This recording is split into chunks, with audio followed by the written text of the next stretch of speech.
is Alvin Nelson. You know, Alvin was born in South Dakota, but he got into the wrong company that kind of lured him into North Dakota. He got in with that Jim and Tom Tesher clan. And he came to our state, and we're proud to say that he was the first world's champion saddle bronc rider from North Dakota. Alvin.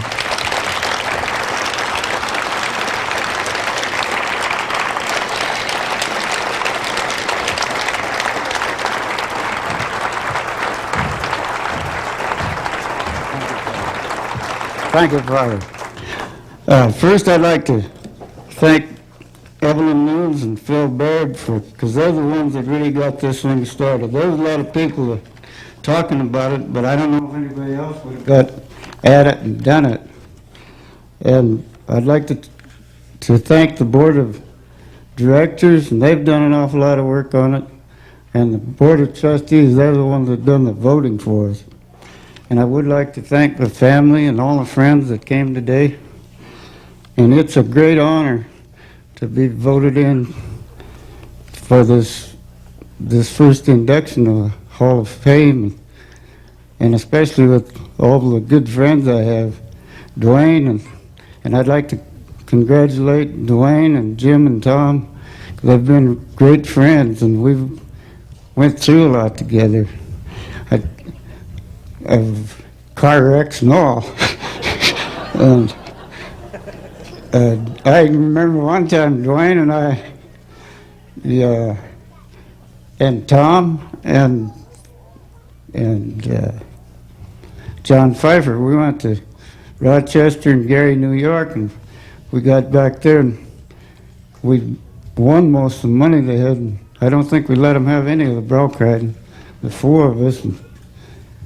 And then at Rochester, I know Dwayne had won all around, and I won pretty near as much. I know I'd won about 800, and I think he had too. And they paid us off and the money from the gate, and we was about the last ones to go get our money, and all they had was silver left. And so we each got 2 bags of silverware, of this silver money, and we're kind of scared to have it around with it, so we go down there about midnight to the Western Union and wire it home, and there we packed this down the sidewalk, and each of us got a sack of money, or a couple sacks of money in our hands, and kind of looked like we'd probably robbed a bank or something.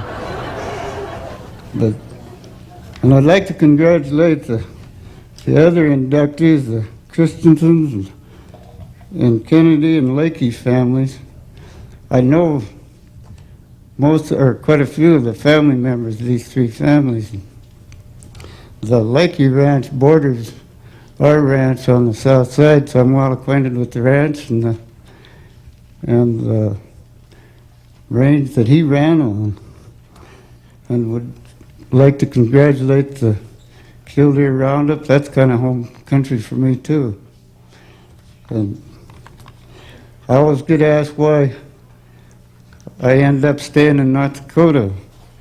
Well, and how I started rodeoing. Well, I'd started rodeoing some after I got out of high school in '52, and then in '53, friends of mine, Wes Allerdings and Otto Oster, we left down there with no car to come to Belfield and Medora for the rodeos. The rodeo at Belfield rained out, and then we came to Medora, and we ended up staying in the first Badlands Motel. Well, Jim Barnhart had a little shack down there about where the Badlands Motel was, about 16 by 20, and so we camped in it. Well, I ended up winning the bareback, or winning second in the bareback riding at Medora, and then we went to Hettinger.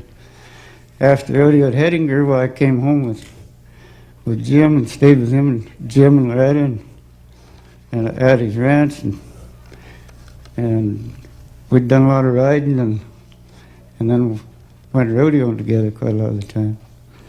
So, and when I was there, I got to liking the country for ranching, and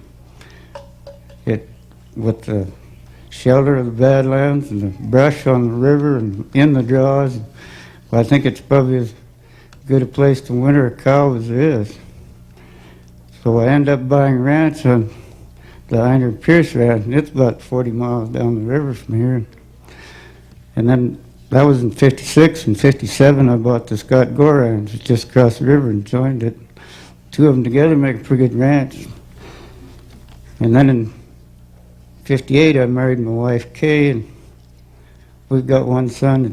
His name is Lewis. And he team ropes and got a small construction company and lives there at the ranch with us and help in ranches with us. And he's married to Arlene Olson, Harry Olson's daughter, and she's a lot of help. She rides and will do about anything you need to do. She barrel races and trains barrel horses, and Kay and I are just overjoyed with them. And excuse me. Well, one of the questions I always get asked is, what was the best horse I ever rode? And I guess I'd have to say the horse at Miles City in 1957 was a horse Eddie Vaughn brought in, and he really bucked. And he had lots of ducks and dives and jumped and kicked and sure bucked. And I got along with him good, and I thought it was kind of another day at the office. And then about all my friends, I got talking about what a great bronc rider was, and I guess he did buck pretty good. And then another one was Goodbye Now. I was at Casper, and that was in 57. And I was sitting in the lead on two horses. And, well, during the last performance, when they had having a 6 highway, J.D. McKenna kept talking about this big blue rolling horse. That I don't guess he's probably about the only one I ever seen him go, and he said he was really rank. And of course, I'm the one that drew him.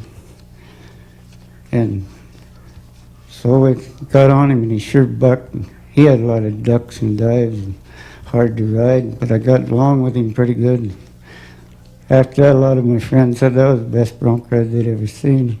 I was in the finals here a few years ago and seen Buster Ivory, and he said that was probably the greatest bronc ride he'd ever seen yet. But so I'm sure glad about that. And I guess my favorite horse, probably Big John of Knights. He was a big, stout horse. And I had him in Omaha in 63, and he hadn't been rode very often. But before then, well, he bucked good, turned back, and I won the go-round line, marked 186. I hit him the next year, and I think I marked 184.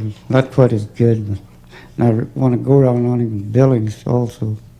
And I had him a couple other times after that. I had him at the finals and had him at the Astrodome. But he was really a good horse, but didn't really want to make any mistakes on him or he'd buck you off. And those, I think North Dakota had a lot of good horses, and probably should have a Hall of Fame for them. And a couple of them was, well, Figure 4 was a great horse. And he come from the Figure 4 ranch, and FedEx owned him. I know Jim liked him. He won the bronc riding on him first national finals. He was the the top bucking horse of the national finals in 59. I had him in Beulah in 56 and won the bronc riding on him. And I thought that was probably one of my better bronc rides. And there was this crazy one. He's a horse that Emerson and Joe Chase sold to Bobby Estes, and Bobby Estes bucked him in bareback riding and the bronc riding both, and most of the time both performances, or at the same performance, they'd buck him in the bareback riding and bring him back for the bronc riding. Well, then a few years later, Harry Knight got him. Oh, he had this new book about stock contractors that came out of Vicky Whelan wrote. And Bobby Estes listed him as his best bareback horse and his best saddle mount. And Harry Knight got him no, in 59 or 60, something like that, and he took him to the finals quite a few times. He was the top bucking horse of the finals several times. And I had him at San Antonio in 64, and he really bucked good, and I got along with him real good, and I thought that was probably one of my better bronc rides. Then there's Red Pepper of FedEx. He was a real good horse, and I hit him 7 or 8 times. I can't remember for sure, but he was sure a good horse. First time I had him at Newtown. He bucked real good and wanted to go around on him. And then I had him at the final in 64, and he bucked pretty good and hit the wall with me and peeled his shoulder open pretty bad, so he kind of quit. But then I had him in Cheyenne in 65, and it was raining real hard when I got out of him. I knew he'd buck because I'd seen him buck at Dickinson. He bucked Delvin Rykoff about the year before. He really bucked in the mud. I thought he looked pretty rank. Of course, I'm thinking that I can get him rode all right, so I shortened up my rein trying to get a better buck out of him. Jumped out and he jerked some rein away from me right away, and then he'd done it a couple more times and bucked me off. It's kind of hard to understand because Jim and I had Father Fonlander staying with us, and that didn't help at all. And then there was a bunch of other good horses that North Dakota, the Bear Dan and Old Ship, Moon River, and Shooting Blaze. There were a bunch of the horses that came from North Dakota. And I think it'd be real great if we could honor them in some way. And, well, I again want to thank everybody for this. This has been a great honor, and it's great that we're restoring the history of the Western heritage. And I again want to thank you very much.